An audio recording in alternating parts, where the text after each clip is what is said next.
All right, guys, I have some bonus material here for you, and it is concerning to say the least. So this is in Politico. They say, Putin calls up 300,000 reservists, makes nuclear threat. Quote, to defend Russia and our people, we doubtlessly will use all resources at our disposal. Quote, this is not a bluff. Okay, so this is wild. I mean, it shows that he does feel like he's losing. He feels like he's in a corner. He knows that the Ukrainian counteroffensive has worked. And I mean, just drafting 300,000 people, that is wild. So there are reports that people are trying to flee the country right now, understandably so. And he's trying desperately to, stave off effectively a Ukrainian victory. And Lord knows what he'll do in a situation where he feels like there's no out for him. So let's see. Let me give you some of the specifics here. Russia on Wednesday announced an immediate partial mobilization of 300,000 reservists and threatened to deploy nuclear weapons in the war against Ukraine. In a pre-recorded address broadcast on state TV, Russian President Vladimir Putin said he was calling up reservists to aid in Russia's war against Ukraine, but did not implement a general conscription drive for now. He added that, in the first instance, reservists with training and experience would be called to join up. Putin's strategy allows him to duck the explosive political fallout of more prosperous families in Moscow and St. Petersburg having to send children with no military experience to fight on the front lines. Yeah, so basically what this move was, this is like as much of a draft as he feels like he could do without having colossal blowback even in elite circles. Because, like the families of oligarchs, they're going to willingly send their kids to be cannon fodder in a war that a lot of these people are questioning anyway. They continue here, making false claims about supposed NATO nuclear threats against Russia and claiming to be at war with the collective West, which is trying to, quote, weaken, divide, and destroy Russia. Putin boasted of Moscow's superior nuclear arms. To defend Russia and our people, we doubtlessly will use all weapons resources at our disposal. This is not a bluff. Putin also said Russia would do everything to provide a safe environment for Kremlin-installed proxies in 4 Ukrainian regions that on Tuesday pledged to hold referendums this week to join the Russian Federation. So here's why this is really scary, because in the past the idea was, hey, we would use nuclear weapons for defensive reasons. That was Russia's posture. Now they have changed that to we'll use any and all weapons to defend our territorial integrity.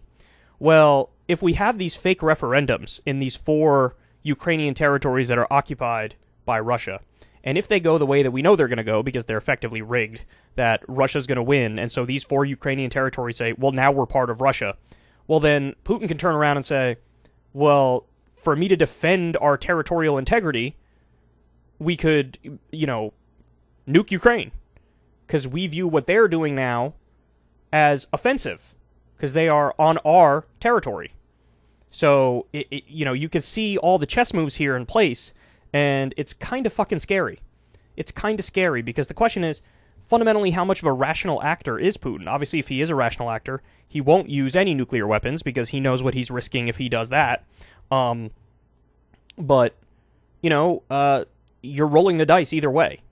So, how to handle this is a very difficult question. It's really complex, and I don't envy any leaders who are trying to deal with this here.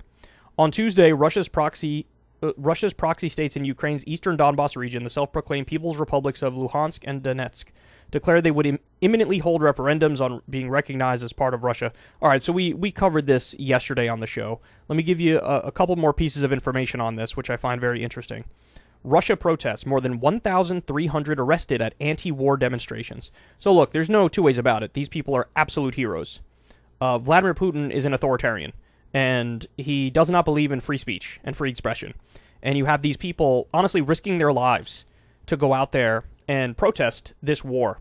And it takes a lot of courage. And honestly, it takes more courage than an anti-war protester in the West, even though anti-war protesters in the West are heroes as well.